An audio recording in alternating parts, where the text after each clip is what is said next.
Coach, when you went and looked back at it, what did your group do so well to get off to such a good start against Brooklyn, and what will they have to do to have a similar start off tonight? Yeah, I think our defense set the tone. We talked about the ball pressure, those guards being able to start, set the tone for our defense right away. Us sharing the basketball, moving it from side to side. I thought we did a really good job of getting downhill and allowing those defensive stops to create early, easy baskets for us. It was announced this morning that Jace is going to be in the dunk contest. Just what's the embrace for that? No, I think it's really cool. I really think it is great for him. His dad did it for years. I think just being able to, carry that on. He's been in the gym working on some stuff lately, so it's fun to watch, fun to see his teammates rallying behind him doing it. So I think that's really big time for him. When we talk about the fast starts, the starting group still has a positive net rating, even the group that's starting now. Yeah. What does the bench need to do to kind of maintain that and finish that first quarter strong, or finish those moments strong to maintain that momentum? Yeah, just continue to be intentional when they step in the game, understand what's going on out there and how teams are guarding and how we need to continue to guard. But just being confident in what they're doing once they step on the floor. Lineups are changing, different rotation, different guys out there at different times with different groups. But just continue to stay focused and lock in on the defensive end of the floor. Finishing on a positive note, before we go to the All-Star break, 3 more of these games, just kind of what is the overall message for the coaching staff to the team about, hey, let's finish this off on a strong note and take this positive energy to the second half? You just said it. That's exactly it. And then, just focus in one game at a time. That's the biggest piece. You take care of Utah tonight, and then you look at Milwaukee on the back end. But for the real point is just take care of Utah tonight and take care of home.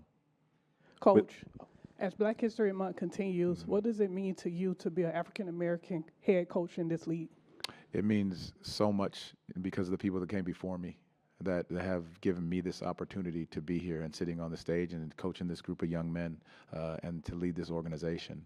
I'm not here without those that have sacrificed before me to get to this position. So it means so much to be able to recognize it and know exactly why I'm sitting on this stage here and being able to coach this team.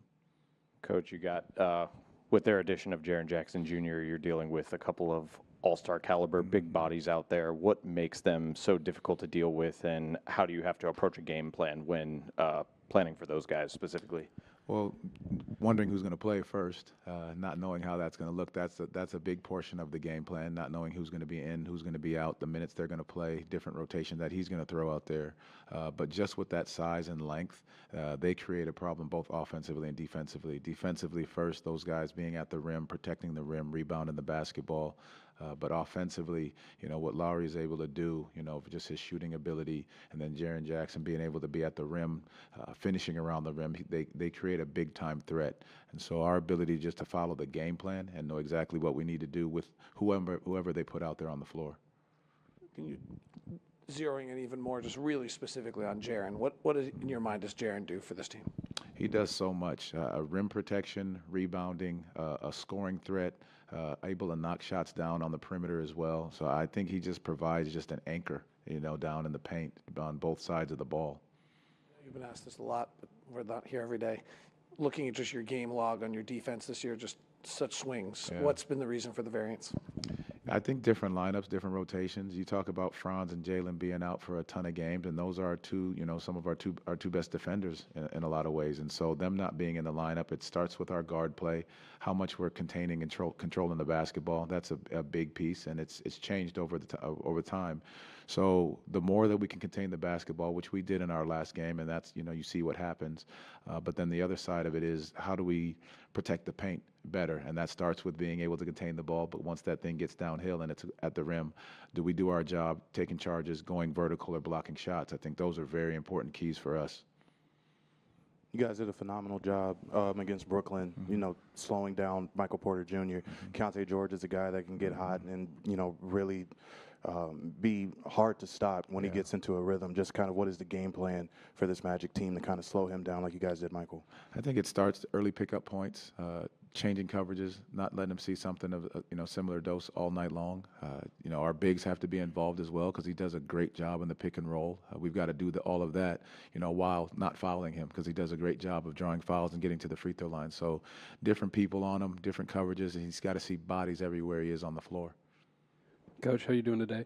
Have you had a chance to talk with Javon Carter about how his role could look and kind of get him acclimated a little bit with the rest of the team?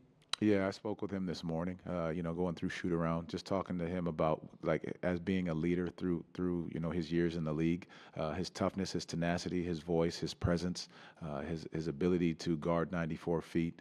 Seeing the young guys that we have on our team, can he be that example? Because he's been with different teams, knowing exactly what it means to stay on a team, be on a team, and recognize how you can contribute in any way. And that's what we've talked about with him, and just continue to stay ready, whenever that number is called. Anything else? All right, thank you. Thank you all. Appreciate it.